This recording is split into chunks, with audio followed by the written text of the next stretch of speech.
Magandang morning po sa ating lahat. Ano po namin yung mohon? Magandang tanghali, magandang gabi po sa ating lahat. Lalo na po sa mga kapatid itong bago ko pong upload. Ayun, ito nga yung mohon. Na-miss niyo po yung ating video, no? Sana Yes. po magustuhan niyo po ito habang pinanonood niyo po itong aking pong bagong upload. So ayun lamang po, kaya po tayo nag-upload ng bago ay gusto ko lamang pong i-document itong ginawa ko pong pagpapa-relocate po ng ating pong lote, Yung lote po natin sa probinsya ay pala nung aking lupain.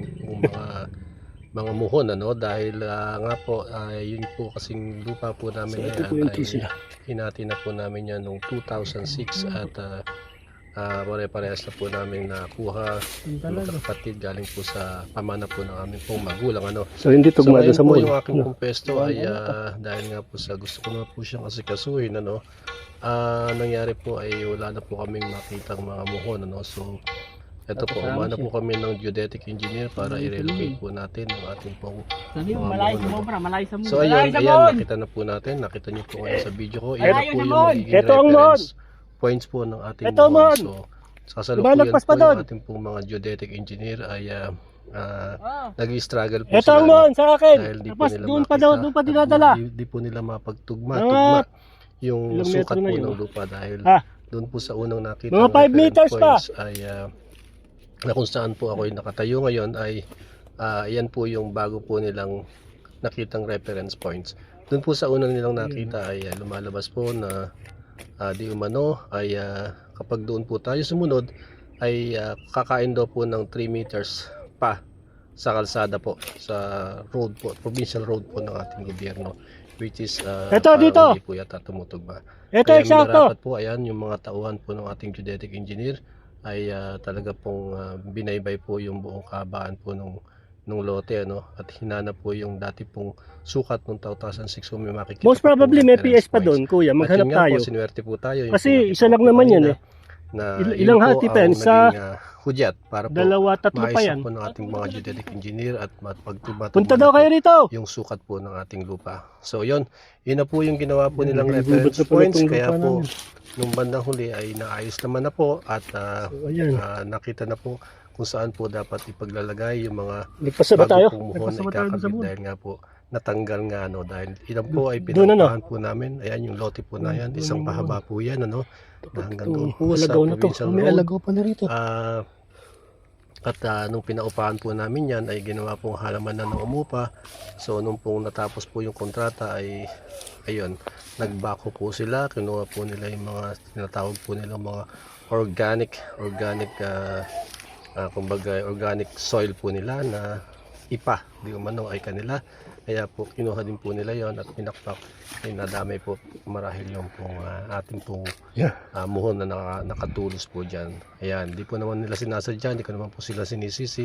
Kaya nga po ito, dahil gusto ko pong ipahanap muli, dahil gusto ko pong bakuran yung aking pong lote ay naghanap po tayo ng mga bagong geodetic engineer. Shout out po sa ating mga bagong geodetic engineer na ayan po, sila po yung naatasan ko na maghanap ng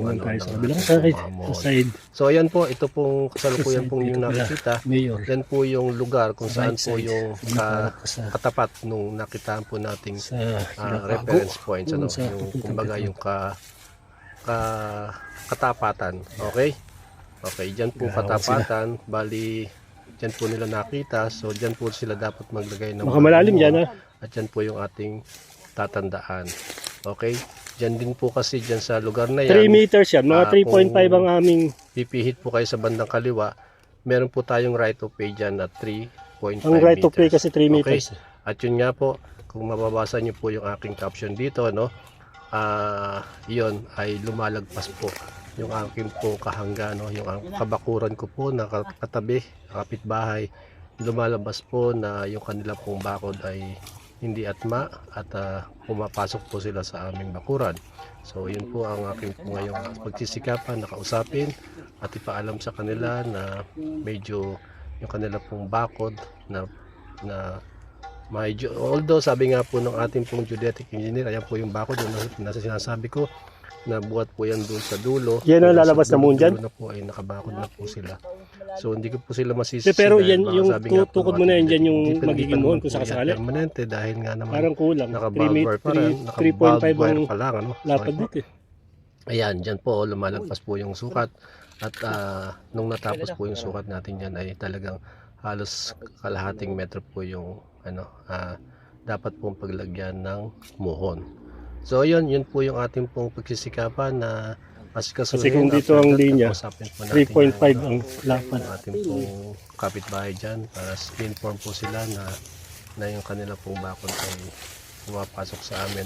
Although siguro po siyempre hindi po natin masisisi dahil hindi naman Oo nga, bakit kumbaga, nga ba hindi mo yung yun ang pitik kinuha mo nung, pa? pitik po ng kung saan yung kahabaan po niya na hindi naman po siguro magiging actual na talagang Yun ka. accurate kaya hindi ko po sila hindi masisisi kaya siguro po gagawa na lamang po tayo ng paraan, kausapin po natin yung may-ari para maayos po natin yan ayun, alright.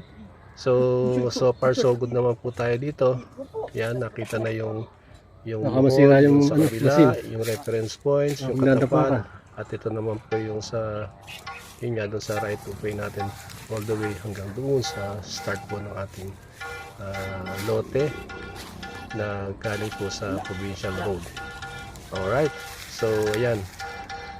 Yan po. Anong wala? Po Ano ba hinahanap ko? na po nila yung pinaka paglalagyan po nilang ng muon. Sorry po, hindi ko na po nalagyan ng muon dahil yan po ay video ko po nung kasalukuyan pong ginagawa, pero nung pong kinabitan na po nila ng muon, medyo ginabi na po tayo dyan, tapos medyo madilim na po, gabi na po nila na ilagyan at hindi ko na po sila nasundan, so ayan. Alright, pabalik na po tayo, kaya yan po ang ating pong magiging bagong reference points na hanap na po natin at maaari na po tayong makapagpasimula ng ating pong pagpapasinop o pagbabakod ng ating pong lote, So nakita na po natin yung ating pong kapitbahay naman noon. Isa pa pong dahilan kung bakit ko po yung kami sisilip dahil nga po yung meron pong naka-encroach po na bahay po sa ating lote at ngayon po nalaman po natin na sila nga po ay naka-encroach ng kunti lamang po. At yun nga po ang aming pong pag-uusapan ngayon. Alright, maraming salamat. Bye-bye! So, sabihin, nakakakain sila sa amin. O, yun yung mga pagkakalasan na yun. Wala. Alam kaya nila yan.